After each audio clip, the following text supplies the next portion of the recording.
Sejam bem-vindos, começa agora mais um Jogo Económico. A partir de agora pode seguir-nos no site ou nas redes sociais do Jornal Económico, mas também na Bola TV.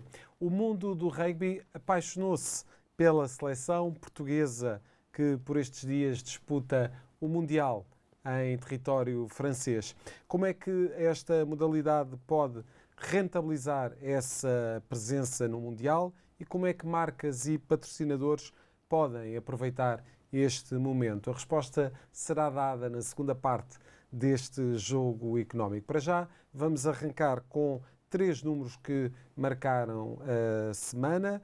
O valor do plantel do Sporting Clube Portugal na Liga Europa é um dos plantéis mais valiosos desta prova da UEFA. Vamos falar também do clássico e dos valores das duas equipas, mas também de um relatório de contas absolutamente histórico para o Sporting de Braga. Vamos então arrancar com o hat-trick.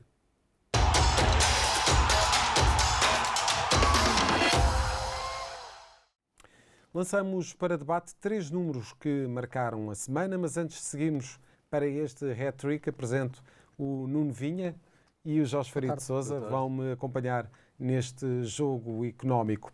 Lançamos o primeiro número deste hat-trick, que é precisamente o 9. O Sporting é o 9º plantel mais valioso da Liga Europa, em 32 equipas que vão disputar esta prova.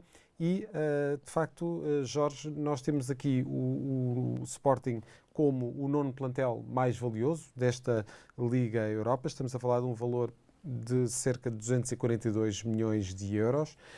Já falámos noutros programas dos valores de mercado dos plantéis que estão na Liga dos Campeões. Estamos a falar do Sporting de Braga, do Benfica e do Futebol Clube do Porto. Naturalmente teríamos que mencionar também esta segunda prova da UEFA, menos endinheirada naturalmente, mas de facto temos aqui o Sporting com boas possibilidades de fazer o quê nesta Liga Europa com este plantel? Bem, se fosse Ruben Amorim a responder antes, vais cumprimentar-te a ti ou não? Se fosse Ruben Amorim a responder, dir-te-ia que a prioridade é o campeonato e vencer o próximo jogo, certo, e na Liga Europa chegar o mais longe possível. Eu acho que claramente o Sporting tem a obrigação de seguir para a próxima fase. Deu já desde logo um passo importante com a vitória na Áustria frente ao Sturm Graz, frente ao Rakov. E o Sporting teve uma particularidade neste sorteio, acabou por calhar as duas deslocações à Polónia e à Áustria. Isso pode ser uma ligeira vantagem na primeira volta e, portanto, não vai apanhar condições climatéricas tão adversas se fosse mais próximo do mês de dezembro, mas claramente o Sporting vai discutir o primeiro lugar do grupo, na minha opinião, com a equipa de Bérgamo, a Atalanta, que é uma boa equipa, muito boa equipa. Sim, e um grande trabalho, um excelente projeto e um grande treinador. Agora, há um detalhe que é determinante, a liderança no grupo. E isso, na próxima semana, o Sporting vai ter já um confronto direto em casa, frente à Atalanta, porque o primeiro lugar do grupo permite estar logo nos oitavos de final. O segundo classificado disputará depois um play-off com os terceiros classificados da Liga dos Campeões. E, portanto, teria sempre mais 2 jogos e 2 jogos de nível de Liga dos Campeões, dependendo, obviamente, de quem é que calharia no sorteio. Agora, claramente, o Sporting, depois da boa imagem que deixou, quer há 2 épocas, quando eliminou o Dortmund e depois defrontou o City nos oitavos de final da Champions, fazendo, na minha opinião, uma fase de grupos muito competente. Já na última época, apesar de não ter conseguido continuar para os oitavos, num grupo extremamente equilibrado e recordo-se que era Marselha, Eintracht Frankfurt e Tottenham. O Sporting acabou por estar na luta até ao fim, puramente para os oitavos, e depois na Liga Europa eliminou o Arsenal e manifestamente não eliminou as Juventus por ineficácia e por culpa própria, porque criou oportunidades suficientes para vencer essa eliminatória. Eu acho que claramente que o Sporting este ano tem que ter essa ambição, sendo que olhamos para esta fase de grupos e vemos equipas como a Roma de José Mourinho, que foi à final, finalista vencido na última temporada, Liverpool, o Brighton, que eu acho que vai ter uma palavra a dizer nesta competição, o próprio West Ham. Portanto, claramente há equipas de grande valia, o Betis, o Villarreal, há equipas de grande valia, com os terceiros classificados que caem na Liga dos Campeões, havendo, por exemplo, uma surpresa ou outra em algum dos grupos, pode cair um adversário de grande qualidade e das ligas do top 5, mas independentemente disso, jogo a jogo, acho que o Sporting tem todas as condições para chegar o mais longe possível, fazer melhor que o ano passado. Nuno, o que é que podemos esperar? Não há muitas equipas naquela competição que sejam especificamente desenhadas para a Liga dos Campeões. E o Sporting é uma delas. Está especificamente desenhada, está pensada. O Liverpool. Não há muitas. Há o Liverpool, mas, por exemplo, aqueles exemplos, o Brighton, o West Ham, a Roma está desenhada para a Liga dos Campeões, está desenhada para isso. Não há muitas. São claramente um plantel de boutique, digamos assim, jogadores de grande nível, e por isso mesmo é que esta competição, a Liga Europa, é tão ingrata para estes clubes, porque o retorno por aquilo que eles fazem, pelas vitórias, pelo apuramento para oitavos, mesmo para chegar a fases mais avançadas, é muito pouco para aquilo que é a despesa que estes clubes têm, que são projetados para a Liga dos Campeões. Portanto, é uma espécie de... E só ganham se entrarem ali no buraco da agulha, que é a conquista precisamente da Liga Europa. E até se recordarmos, e nos anos em que, por exemplo, Arsenal, Chelsea andaram Chelsea venceu uma Liga Europa, mas o Arsenal, por exemplo, andou vários anos na Liga Europa, foi uma final, mas nunca venceu o troféu, porque também a Arteta nunca teve como prioridade esta competição e fez sempre gestão. Às quintas-feiras fazia gestão. E por falar em gestão, vamos seguir rapidamente para o clássico. Esta primeira parte tem menos tempo do que aquilo que costuma ser. O número é precisamente o 62 milhões de euros, que é a diferença de valor de mercado entre os plantéis do Benfica, o mais valioso em Portugal, e o plantel do Futebol Clube do Porto. 62 milhões de euros. Não começo por ti, muito rapidamente também. Vamos ter um clássico, um jogo que está, de facto, a gerar aqui grandes expectativas. Este Futebol Clube do Porto vai com muita vontade de corrigir o resultado da Supertaça. Se o valor de mercado dos jogadores dito pelo Transfermarkt ou qualquer outro portal, listagem, ranking, etc., se traduzisse imediatamente em vitórias, estava sempre encontrado o campeão nacional, estava sempre encontrado o vencedor dos derbys. Os derbys têm estas coisas. Às vezes um jogador que sai de uma cantera desencanta um passo fantástico, um golo fantástico e arruma com outra equipa em 3 penadas, que depois é uma escalada e uma escalada não, é uma bola de neve até à derrota aos 90 minutos com 3-0. Portanto, nada está feito, nada está decidido. Agora, sim, o Benfica tem um plantel mais valioso no papel. Vamos ver se consegue meter esses milhões em campo e se consegue, posto em campo, se consegue render aquilo que vale. Jorge, sim, telegraficamente, apesar do Benfica ter 2 derrotas já esta época, uma para a Liga dos Campeões e uma frente ao Boa Vista no Bessa, eu acho que coletivamente parece-me que é um Benfica mais consolidado. Acho que o Porto está a ter muitas dificuldades, o próprio Sérgio Conceição o admite, mas este tipo de momento e um clássico, um jogo de tripla, pode ser um bom momento de viragem para a equipa do Porto vencendo na Luz. E, portanto, acho claramente que é um jogo de tripla e acho que, conhecendo a equipa do Futebol Clube do Porto liderada por Sérgio Conceição, acho que a atitude será inegociável, a atitude em campo e lutar até ao fim. Veremos se será suficiente para vencer o Benfica ou não. E em 30 segundos eu vou-vos pedir um comentário ao nosso próximo número. O número é 78 milhões de euros, que é precisamente o maior volume de negócios da Sporting Braga SAD, que foi atingida na temporada passada, e muito rapidamente, de facto, temos aqui um Sporting Braga com grande qualidade e também a corresponder a essa qualidade também nos números do relatório de contas. Sim, claramente um projeto que se está cada vez mais a consolidar. Eu destacaria a venda de Vitinha, um jovem da formação, e foi uma aposta também de António Salvador e da própria direção do clube ter condições para a academia jovem. Apostaram no Vitinha e o Vitinha acabou por ser transferido, se a memória não me falha, por um valor 30 milhões, acima de 30 milhões, 32 milhões, se a memória não me falha, para o Marselha. Não é o melhor contexto competitivo para ele, mas foi um grande negócio para o Braga. E é um Braga que chega a um grande clube italiano que foi recentemente campeão, o Nápoles, e bate-se de igual e só perdeu nos segundos finais. Portanto, o Braga está claramente a posicionar-se. Se o Sporting e o Benfica e o Porto são equipas desenhadas para a Liga dos Campeões, o Braga, por mérito próprio e pelo projeto que tem tido, está também a posicionar-se como uma equipa que está a dizer: eu quero estar aqui mais vezes e tenho estrutura e músculo financeiro para apoiar esta minha vontade, digamos assim. E que o futebol português tenha a capacidade de ter mais equipas também com esse músculo financeiro e com essa capacidade. Vamos partir para a segunda parte deste jogo económico, onde vamos falar da apaixonante seleção de rugby que por estes dias disputa Mundial em França. É já a seguir.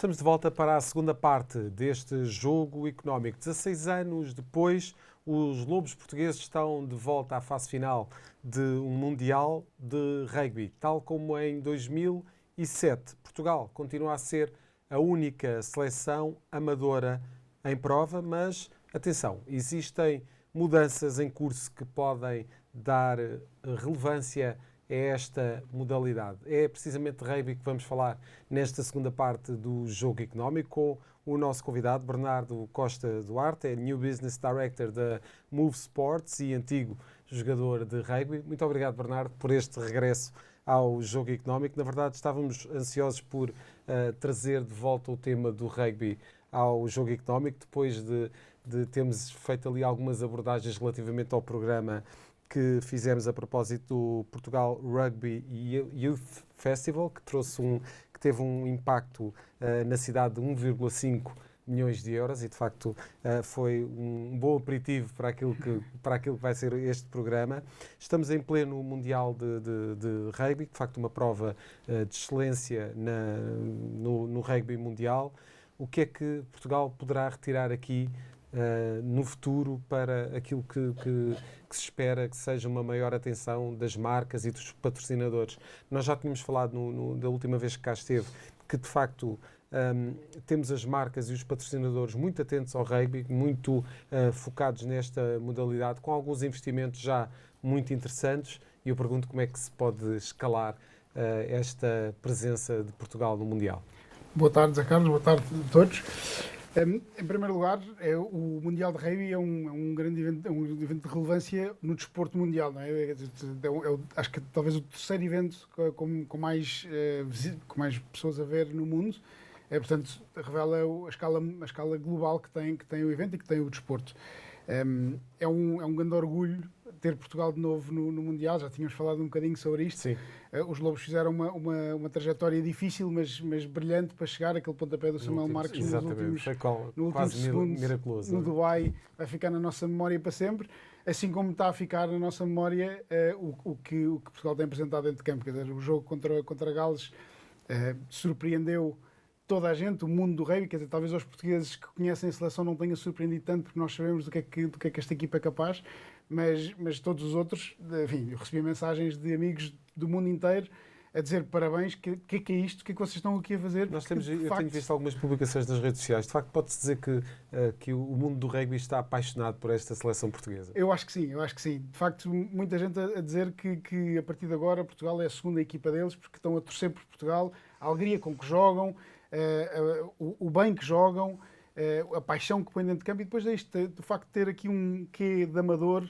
Toda a gente gosta de um underdog, não é? Claro. E toda a gente está à espera da próxima história da Cinderela que vai se transformar na princesa. Eu acho que aqui a história da Cinderela é difícil de acontecer. Claro. No rugby sabemos que as surpresas são difíceis. Claro que temos o exemplo, por exemplo, do Japão, que ganhou a África do Sul no último Mundial e que causou grande impacto no mundo do rugby.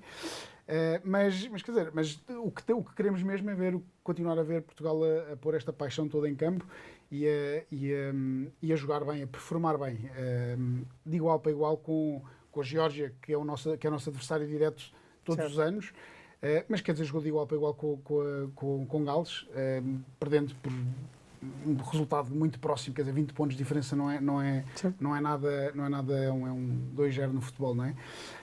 E pronto, e transpondo isto para aquilo que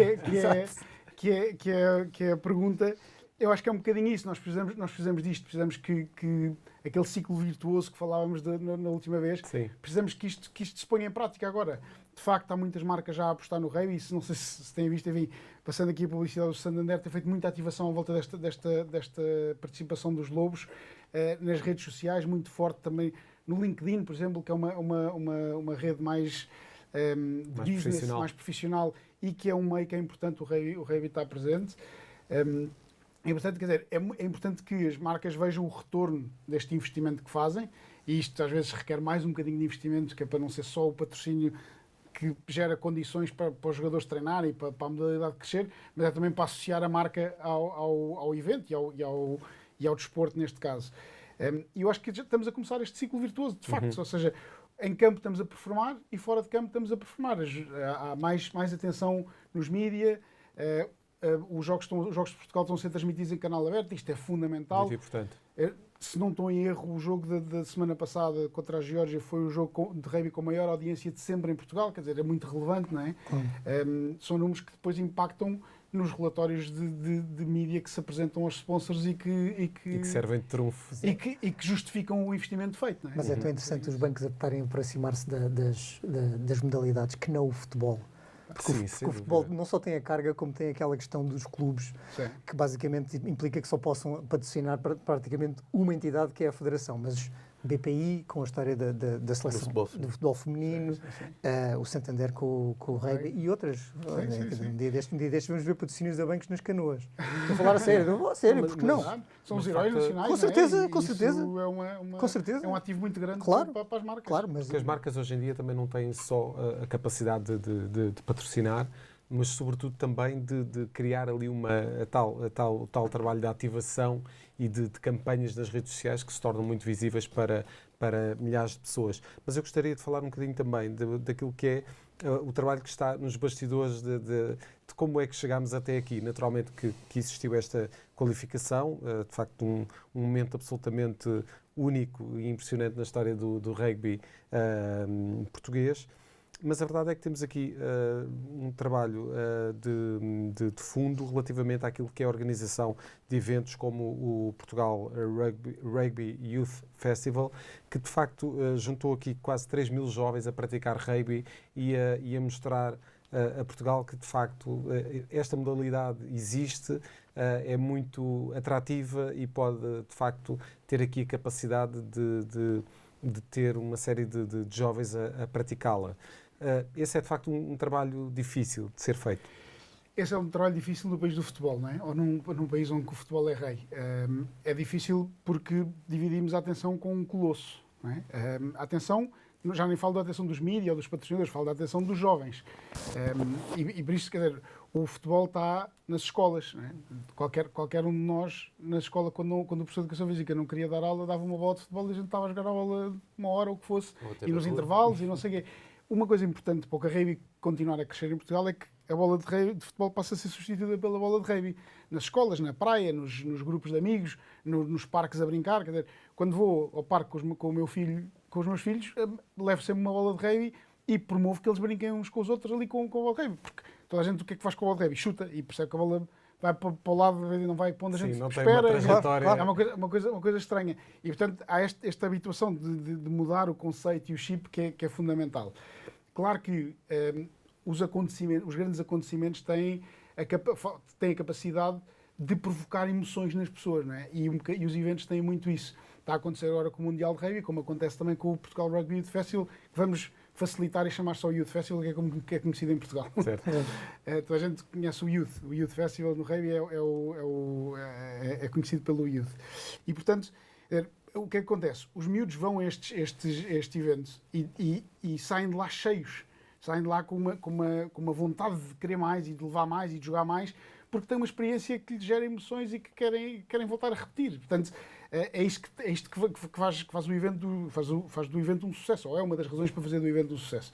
Da mesma maneira que é muito importante capitalizar as emoções que estão a ser geradas pelo Mundial de Rugby, nomeadamente nas pessoas que não estão ligadas ao rugby normalmente. E temos estado a assistir a isso, não é? Temos estado a assistir a muita gente. Ontem fui almoçar no restaurante ao pé do escritório e o dono do restaurante, que serve à mesa e que todos os dias me trata por vizinho, o vizinho viu-me com uma camisola de rugby. Tivemos quase a ganhar este fim de semana, não sei o quê. Claro. Nunca tínhamos falado de rugby na vida e eu vou com camisolas de rugby dezenas de vezes, não é? Portanto, isto está a gerar emoções e está-se a falar do rugby, que é fundamental. Por outro lado, tem havido um crescendo na organização a todos os níveis. A Federação fez um excelente trabalho na alta performance para chegar com esta seleção, com este grupo de jogadores, a um campeonato do mundo. Foi trabalhado com tempo. Muitos destes jogadores foram vice-campeões do mundo de sub-20, duas vezes vice-campeões do mundo, no Brasil, e o outro, não me lembro onde é que foi o torneio. E, portanto, quer dizer, são jogadores que estão habituados a jogar em alto nível, debaixo de pressão, a ser vencedores. Portanto, perder um jogo numa final porque lá está, porque entrou um pontapé que o outro não entrou, quer dizer, são coisas que acontecem, mas a mentalidade vencedora foi construída desde cedo, né? E isto é fundamental. Portanto, a esse grupo de jogadores juntou-se um outro grupo de jogadores que são os jogadores luso-descendentes que vêm de França, essencialmente, portanto, com a experiência de, com de muita facto, um experiência, ambiente com um ritmo, completamente diferente. com um ritmo diferente e que trazem muita qualidade à seleção e que são, a gente vê os jogadores mais experientes dentro de campo e que acabam por sobressair mais. E, portanto, assim, a nível da Federação houve uma boa organização e tem havido uma boa organização para apresentar, ao chegar a estes resultados. Ao nível dos clubes, e diferente de 2007, também os clubes estão mais organizados. Em 2007 houve um grande boom depois do Mundial. Muitas crianças a quererem jogar rugby e os clubes não estavam preparados. Certo. De repente havia poucas possibilidades, claro. Haviam os clubes a ter 60 e 70 inscritos no sub-15 e no sub-17 E sem capacidade e não de tinham absorver treinadores, não havia treinadores formados para isso, não havia campos para essa malta toda treinar, não havia infraestrutura e estrutura E agora as organizacional. coisas já são diferentes. Agora já estamos a viver isto por uma segunda vez, não é?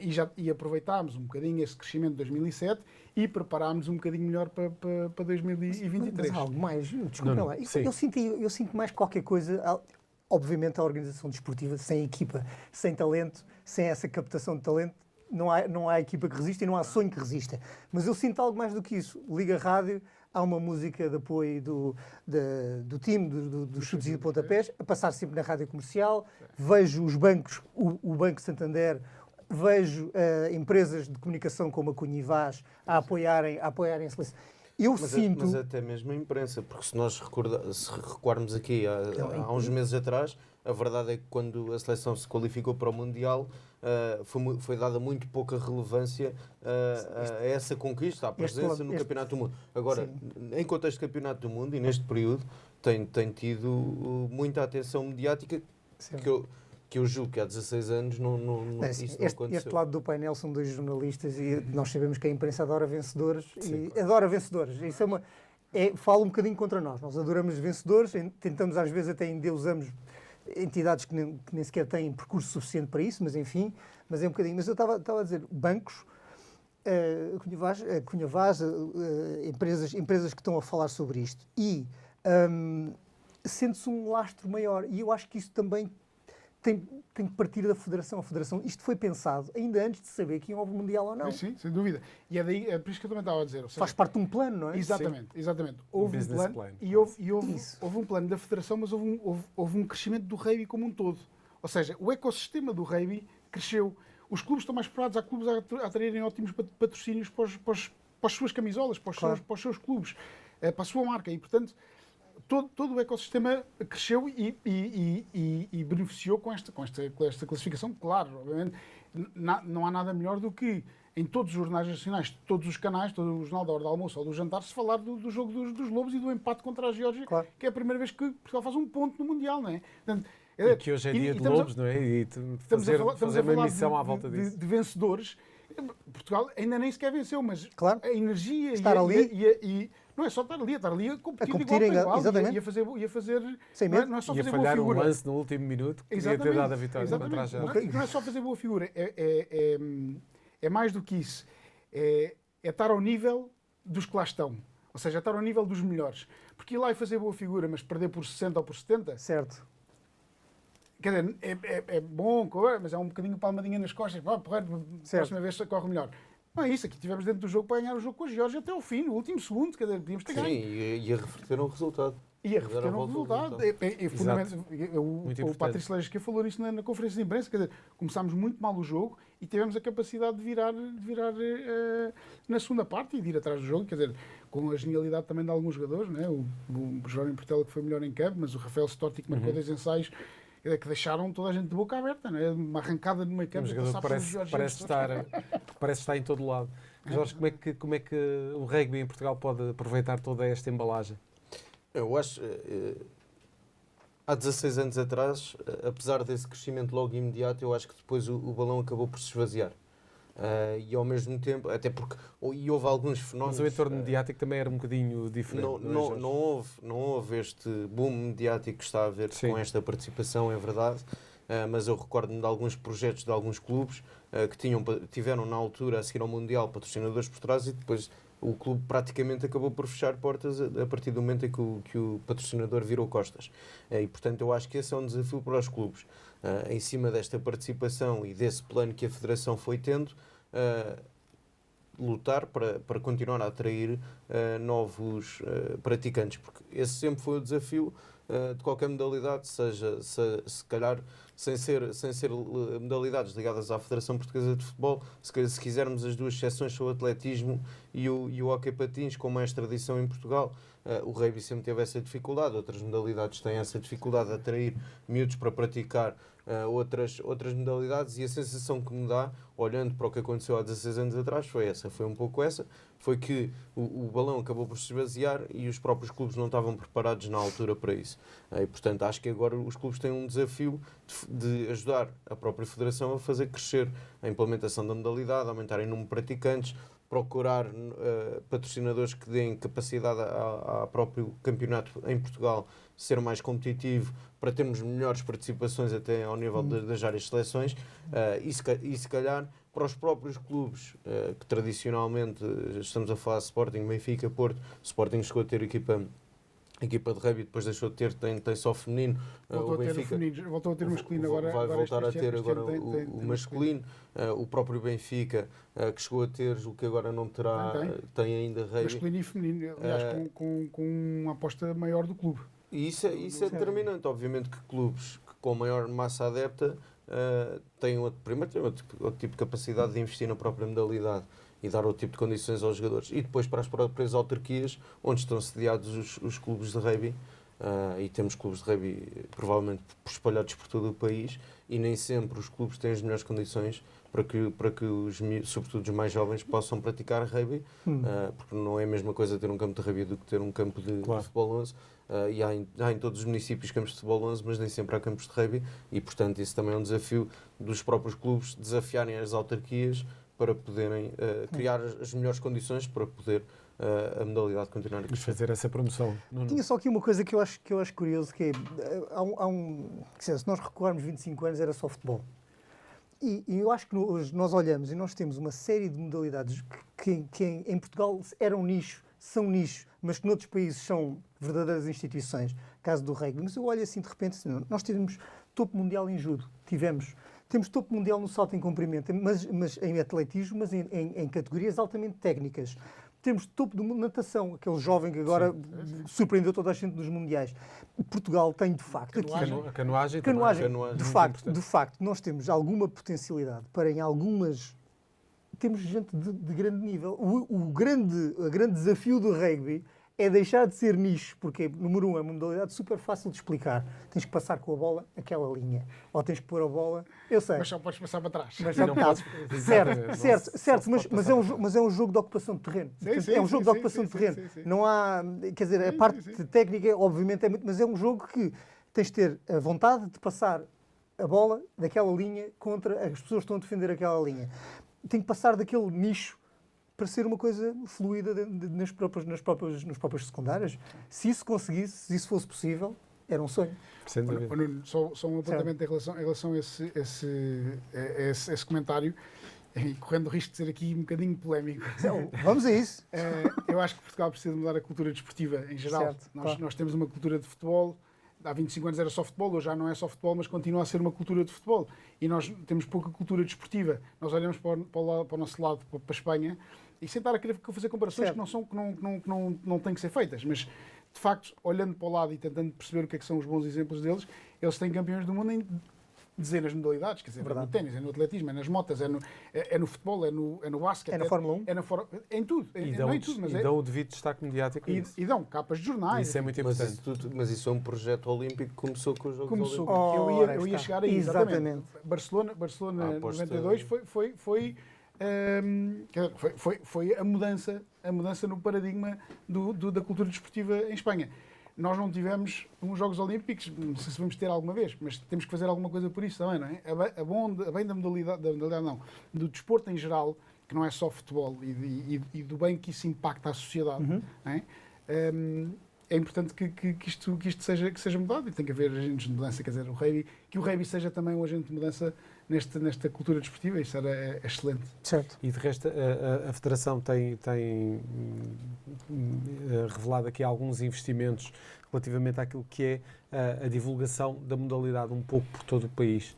Esse é de facto um trabalho muito importante, a capacidade de levar o rugby a todo o país e pelo menos mostrar, apresentar a modalidade e apresentá-la como proposta de alternativa a outros desportos. Esse é um trabalho que tem que continuar a ser feito pela Federação. Sim, pela Federação, pelos clubes, pelas empresas privadas, ou seja, por todos os que gostam de rugby e estão envolvidos com rugby, sem dúvida nenhuma. Essa tem que ser a base do crescimento do rugby. Senão vamos insuflar um balão que depois vai arrebentar porque não tem sustento nenhum, não é? A base, ou seja, quanto mais jogadores houver, mais consumidores há, mais pessoas há para assistir aos jogos, para comprar, para trazer mais pessoas para o rugby, para gerar mais jogadores, para entrar na gestão dos clubes, na gestão das federações, na gestão de outras entidades. Portanto, é fundamental alargar a base. Isso é ponto assente. É muito importante que comece a entrar nas escolas, como dizia há bocado, ou seja, a rede do desporto escolar é muito importante. O rugby tem a modalidade sem contacto, que é o tag rugby ou o touch rugby, tem as duas formas, que pode ser jogado em qualquer piso, portanto, como não tem contacto, não é preciso ir ao chão, não é preciso... E ganha essas habilidades finas do rugby, do passe, da recepção, de manejamento da bola, da procura do espaço para avançar, que são skills fundamentais no jogador de rugby. Por outro lado, também na parte defensiva, e para não falar só da parte ofensiva, também se aprende a defender em equipa, ter uma linha só, portanto, enfim, um bocadinho mais técnico. O rugby pode entrar nas escolas, pode e deve. O rugby tem valores muito bons, que defende valores muito bons, que podem ajudar na formação dos nossos jovens, rapazes e raparigas, portanto, todos têm lugar. E, portanto, isso é fundamental. É fundamental que os clubes façam o seu trabalho. A Federação tem que fazer o seu trabalho, os clubes têm que fazer o seu trabalho. Quer dizer, o Santarém, falo do Santarém, que é o meu clube de origem, o Santarém tem que ir às escolas de Santarém, aos liceus, e recrutar os jogadores, apresentar o rugby, mostrar o que é. O Évora tem que fazer a mesma coisa. Os clubes que já existem têm que se fortalecer, porque se nós ficarmos com o rugby muito centralizado em Lisboa, como tem sido historicamente até aqui, vai ser difícil crescer porque é limitado. Com a agronomia, o direito. Os clubes clássicos, eu joguei na agronomia, portanto também estou completamente à vontade para falar nisto e de facto, quer dizer, a infraestrutura que há em Lisboa e as possibilidades que há, o facto de haver mais equipas de alto nível, portanto, da competição ser mais elevada em todos os escalões neste espaço, nesta região, promove um crescimento técnico mais rápido, mas é importante que se espalhe, é importante que a equipa que houve em Porto Alegre volte a haver, a equipa que houve, hoje por acaso tive uma reunião em Sintra e o Sintrense estava a dizer, tivemos aqui uma equipa de rugby, mas depois a coisa correu mal porque a pessoa puxava por isto e saiu, quer dizer, é importante que o Sintrense volte a ter rugby, mas é na região de Lisboa, está bem, mas é fora e é mais um clube que vai apanhar uma franja de gente, quer dizer, é uma região que tem imensa gente, imensos miúdos que vivem ali, não é? E que se pode capitalizar, mas falo de Coimbra, falo da Lausanne, falo do Porto, falo de Braga, falo de Guimarães, são tudo cidades que têm clubes de rugby que têm que agora aproveitar o Mundial e fazer o seu trabalho de, está-se a falar nos mídia, vamos levar a cara do Tomás Appleton a sorrir depois do jogo na conferência de imprensa, vamos levar para as escolas, vamos mostrar que há um caminho para chegar aqui, vamos mostrar que, mesmo que não chegue aqui, há um caminho dentro do desporto que se pode fazer. E pronto, isto voltamos ao ciclo virtuoso que falávamos, não é? Tendo uma base maior, temos mais gente a praticar, temos mais gente envolvida, mais gente a comprar, mais gente a consumir quem patrocina o rugby. Quer dizer, por muito boas intenções que tenha um banco ou que tenha quem quer que seja, no fim do dia eles querem mais pessoas a consumir a sua marca, mais pessoas a consumir o seu produto. Né? E, portanto, se houver mais pessoas a quem vender este produto, que ainda por cima compram com a paixão, não compram só com a razão, compram com a paixão, é como o futebol, como quem patrocina o Sporting ou o Benfica. Quer dizer, a gente compra naturalmente ou tem tendência para isso, não é? E portanto, falávamos há bocadinho, os bancos só patrocinam ou a federação para não se ligarem a um clube, então patrocinam os três, como era o BES que patrocinava os três grandes, não é? Para não ter cá... Com os resultados que se viu, Isso é uma outra conversa que se calhar marcamos um outro dia, vai dizer. Mas pronto, é importante também que eventos como o Portugal Rugby Youth Festival tenham também mais impacto nos mídias, que continuem a crescer. Quer dizer, uma das coisas que nós fazemos ali é trazer equipas estrangeiras para Portugal. O ano passado tivemos 35, em 2019, pré-Covid, tivemos 55 equipas estrangeiras. Quer dizer, são 55 equipas que vêm com uma cultura de rugby diferente, com uma forma de aprender o rugby diferente, que trazem histórias para contar, que vêm jogar contra as nossas crianças, que promovem também o crescimento e uma experiência diferente. Lá está, que gera emoções e que depois faz isto tudo fervilhar. Muito bem, e agora a gente tem que ir. é aproveitar o que nos resta do Mundial e depois colher os frutos Primeiro logo a que tudo seguir. desfrutar daquilo que ainda falta. Temos falta dois jogos aí que vão ser duros, Austrália e Fiji, muito duros. A Austrália está com o orgulho ferido e, portanto, vai querer limpar a imagem. Não vai ser fácil para eles, também não vai ser fácil para nós. Mas para eles não vai ser fácil. Mas nós não temos nada a perder. Eles estão, não sei se estão a perceber bem o dia difícil que lhes espera no dia. Exatamente. Maravilha. Bernardo, muito obrigado pela presença neste jogo económico. Já a seguir partimos para a terceira parte do jogo económico e para as escolhas dos nossos comentadores. Estamos de volta para esta terceira parte do jogo económico e para as escolhas dos nossos comentadores. Hoje quase uma edição internacional das escolhas da semana dos nossos dois comentadores, Nuno Vinha e Jorge Faria de Sousa. Mas vamos começar pelo valor nacional, pelo número nacional. O teu número desta semana, Nuno, é o 5. É o 5. É um número relativo a um mal amado do futebol. Os meus amigos do Sporting vão compreender. É um mal amado do Sporting, é o número de golos marcados pelo Paulinho no campeonato. Um jogador que eu já, em outras edições do jogo económico, até noutras épocas, noutras temporadas, achei que era um jogador competente, que lhe faz aquilo que lhe pedem e mais, entrega exatamente aquilo que o Sporting precisa, que é golos decisivos no momento certo. Só este campeonato, são 5 golos nestas jornadas, mas representam o quê? 8 pontos. Portanto, se o Paulinho não tivesse marcado aquele gol na jornada inicial, eram 2 pontos que se perdiam. Se não tivesse marcado os 2 golos contra o Casa Pia, eram 3 pontos que se perdiam. Se não tivesse marcado aquele gol contra o Famalicão, não havia 3 pontos. Portanto, de facto, quer dizer, no caso do Famalicão não, podia haver um, mas de qualquer maneira são muitos pontos decisivos e com contratações do Gyökeres, que é uma excelente contratação. Pensava-se que se ia ofuscar, não. De facto, o Paulinho tem um papel e com um jogador, com um avançado possante ao lado, faz todo o sentido e ele liberta-se e está aqui para continuar a marcar golos, enfim, para a pena dos seus adversários. Exatamente. Assim. E vamos começar nesta nossa incursão internacional e as hostilidades vão ser abertas aqui pelo Jorge. Jorge, o teu número desta semana, o 1000. O 1000 podia ser os 0 golos marcados no mês de setembro. Não sei como é que os adeptos do Chelsea... Podiam ser tantos números e todos estão maus. Não sei como é que os adeptos do Chelsea vão escolher o gol do mês, porque o Chelsea tem 0 golos, tem apenas uma vitória frente ao Luton em casa. Agora, estamos a falar de 1.000 milhões de euros entre o mercado de inverno da última temporada e o mercado de verão da última temporada e este novo mercado. E se olharmos para a gestão deste mercado, parece-me algo estranho. Viu sair Kovacic, Kanté, mesmo na baliza com o Mandi e com o Kepa a saírem, saiu o Koulibaly, saíram todos os jogadores com um pouco mais de experiência. É verdade, e eu acho que a administração do Chelsea, mal vê um jogador a brilhar no FM, vai a correr com dinheiro e contrata. Nós também fazemos isso, agora, mas não gastamos claro, dinheiro. Porque olhamos para este projeto, a média de idades da equipa provavelmente rondará muito próximo dos 22, 23 anos, com exceção de Tiago Silva, que tem quase 40 e que é o capitão. Mas claramente, e se olharmos para os números, o Chelsea na Premier League é a segunda equipa com maior percentagem de posse de bola atrás do City. Não remata assim tão pouco. Não tem, tem tido resultados paupérrimos para aquilo que investiu. Investiu acima de 400 milhões no último mercado de transferências.